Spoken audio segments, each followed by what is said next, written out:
Assalamualaikum warahmatullahi wabarakatuh. Hai, saya Muhammad Fahril, mahasiswa Universitas Al-Azhar Indonesia dengan nomor induk mahasiswa 0603520018. Pertama, pengertian psikologi Gestalt. Psikologi Gestalt merupakan salah satu aliran psikologi yang mempelajari suatu gejala sebagai suatu keseluruhan atau totalitas. Data-data dalam teori psikologi Gestalt disebut sebagai fenomena atau gejala. Fenomena adalah data yang paling dasar dalam psikologi Gestalt. Dalam hal ini, psikologi Gestalt sependapat dengan filsafat fenomenologi yang mengatakan bahwa suatu pengalaman harus dilihat secara netral. Dalam suatu fenomena terdapat dua unsur, yaitu objek dan arti. Objek merupakan sesuatu yang dapat dideskripsikan setelah tertangkap oleh indera.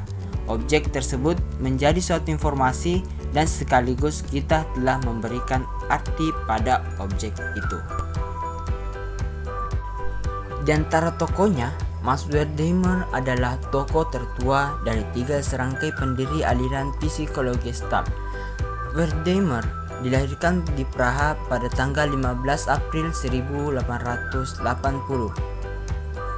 Ia mendapat gelar PhD-nya di bawah bimbingan Oswald Kulpe.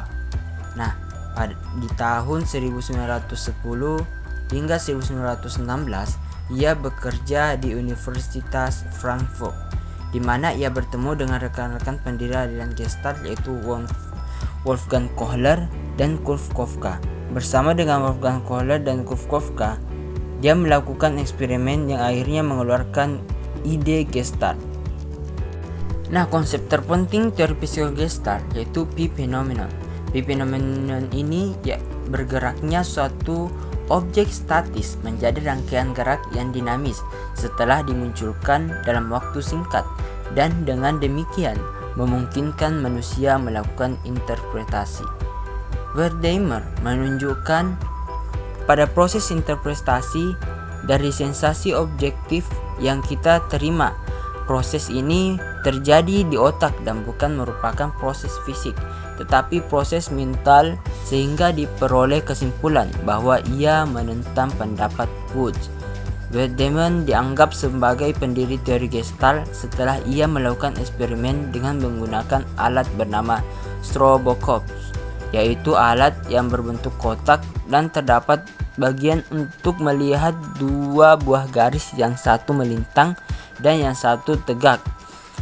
Kedua gambar tersebut diperlihatkan secara bergantian, dimulai dari garis yang melintang kemudian garis yang tegak, dan diperlihatkan secara terus-menerus.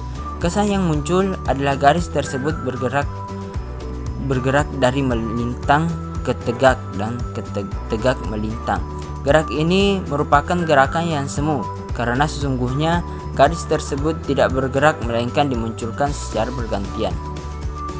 Nah, tepat pada tahun 1912, artikel Max Wertheimer tentang konsep gerakan ilusi muncul di Jerman, yang sekaligus pula menandai awal dimulainya sebuah gerakan psikologi yang disebut psikologi Gestalt.